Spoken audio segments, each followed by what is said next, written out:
వరుసగా రెండో రోజు బంగారం ధర తగ్గింది. యుఎస్ ఫెడ్ వడ్డీ రేట్లను తగ్గించడంతో గోల్డ్ రేట్ దిగి వచ్చింది. తులం బంగారం ధర 570 రూపాయలు తగ్గింది. దీంతో హైదరాబాద్లో ప్యూర్ గోల్డ్ 10 గ్రాముల ధర 1,13,050 రూపాయలు పలుకుతోంది. ఇక 22 క్యారెట్ల గోల్డ్ 10 గ్రాముల ధర 1,02,400 రూపాయలుగా ఉంది. ఇక అంతర్జాతీయ మార్కెట్లోనూ గోల్డ్ రేట్ తగ్గింది. ప్రస్తుతం యుఎస్ ఫ్యూచర్స్లో ఔన్స్ గోల్డ్ రేట్ $3,693గా ఉంది.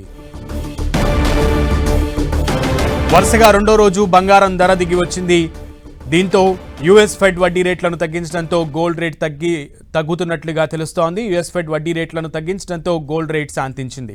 570 రూపాయలు తులం బంగారం ధర తగ్గింది. వరుసగా రెండో రోజు కూడా బంగారం ధర తగ్గడంతో ప్యూర్ గోల్డ్ ధర 10 గ్రాములు 1,13,050 రూపాయలుగా ఉంది. ఇక 22 క్యారెట్ల 10 గ్రాముల బంగారం ధర 1,02,400గా ఉంది.